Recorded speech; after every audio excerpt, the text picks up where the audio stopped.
ओम श्री गणेशाय नमः। ओम नमो भगवते वासुदेवाय। हरि ओम नमः। आप सभी का दिन शुभ हो। श्री हरि का आशीर्वाद आप और आपके परिवार पर हमेशा बनी रहे। इस महीने में सूर्य देव का प्रकोप बढ़ जाता है। चीजों का दान करने से सूर्य देव प्रसन्न होकर शुभ फल देते हैं। ज्येष्ठ महीना शुरू हो गया है। हर दिन ज्येष्ठ कथा नियमित रूप से आपको सुनने को मिलेगी हमारे चैनल पर। तो आइए सुनते हैं ज्येष्ठ मास महात्म्यम 23 दिन की कथा।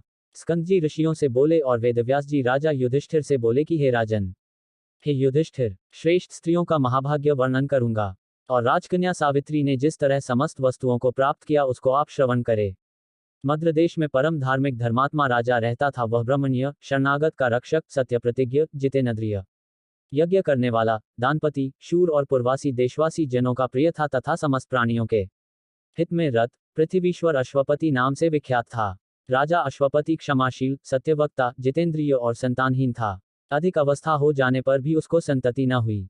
अश्वपति राजा ने संतान के लिए नियम ग्रहण कर समय पर परिमित भोजन, ब्रह्मचर्य व्रत का पालन, इंद्रिय निग्रह कर 1,00,000 सावित्री मंत्र से देकर पष्ट काल में अमित इच्छापूर्वक भोजन करता था। इस तरह नियम पालन करते राजा अश्वपति को 18 वर्ष बीत गया।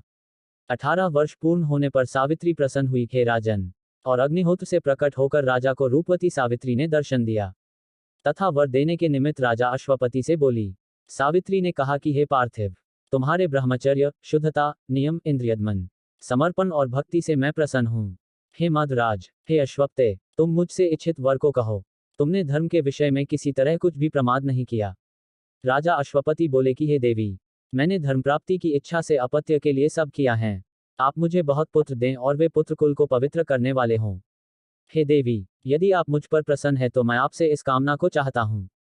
हे देवी, ब्राह्मणों ने मुझ में कहा है कि संतान होना श्रेष्ठ धर्म है। सावित्री बोली कि हे राजन, मैंने पूर्व में ही तुम्हारे इस अभिप्राय को जानकर पुत्र के लिए ब्रह्मा से कहा।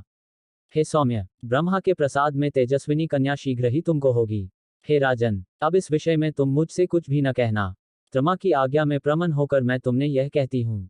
सावित्री के वचन को सुनकर राजा अश्वपति बोले कि हे देवी, त्रमा ने जो कुछ कहा है वह मुझे स्वीकार है। यह कहकर सावित्री को पुनः प्रसन्न किया।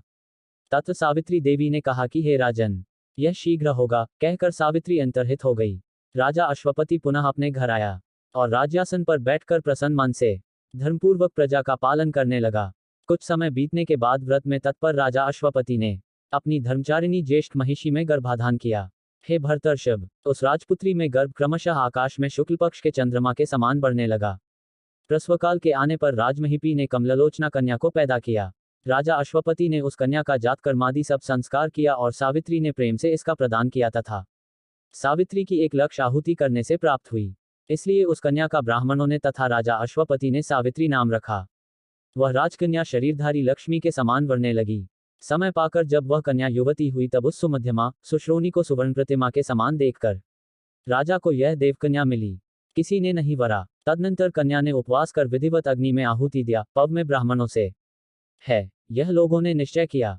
उस कमल पत्र के समान नेत्र वाली कन्या को स्वतेज से जलती हुई अग्नि के समान तेजस्विनी देखकर उसके तेज से बाधित होकर उसे शिर से स्नान किया और देवता के समीप जाकर प्रवचन कराया और प्रसन्नचेता उन महात्मा ब्राह्मणों का पूजन किया। तदनंतर लक्ष्मी के समान रूपचती वह राजकन्या पिता के पास गई और पिता के चरणों को अभिवादन कर शेष सूत्र समाचार कहा। चह वरारोहा राजकन्या हाथ जोड़कर राजा के पास खड़ी हो गई। देवरूपिणी उस अपनी कन्या को युवावस्था में देखकर, जिस कन्या को कोई वर नहीं मौग रहा है, उसे देखकर राजा श्रकपति डहकी हो गया और अपनी कन्या से बोला कि हे पुत्री, यह तुम्हारे प्रदान दान का समय है, परंतु तुमको कोई मांगता नहीं है। इसलिए तुम स्वयं अपने गुणों के समान पति का खोज करो और जो प्रसिद्ध पुरुष हो उसको मुझसे कहो। विचार कर हम तुम्हारा प्रदान करेंगे। तुम जैसा पति चाहती हो वैसा वरो। ब्राह्मणों से पढ़ा जाता हुआ इस तरह का वर धर्मशास्त्रों में सुना है। हे कल्याणी, मेरे वचन को सुनकर वैसा तुम भी करो। समय में विवाह न करने पर पिता को कन्या कहे कि मेरा विवाह कर दीजिए, और पति से कुछ कहना हो तो नम्रतापूर्वक प्रार्थनापूर्वक कहे, तथा पति के न रहने पर और माता से अरचित होने पर पुत्र से कहे। इस बात को सुनकर तुम पति के अन्वेषण में जाओ, जिसमें हम देवताओं के निगाह में निंदनीय न हो जाएं, वैसा तुम करो। स्कंद जी बोले कि हे ऋषि लोग, इस तरह राजा अश्वपति ने कन्या और वृद्ध राजमंत्रियों से हितवचन कहा और राजकन्या के साथ अनुगमन के लिए मंत्रियों को आज्ञा दी।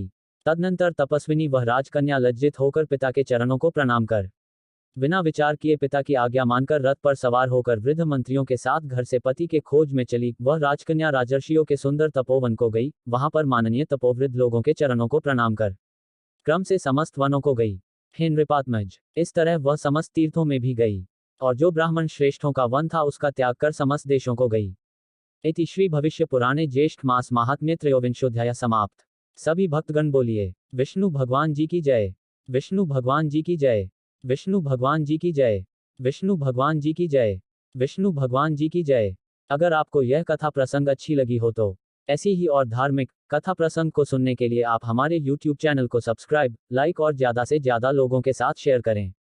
अपने विचार हमें कमेंट बॉक्स में जरूर भेजें। धन्यवाद।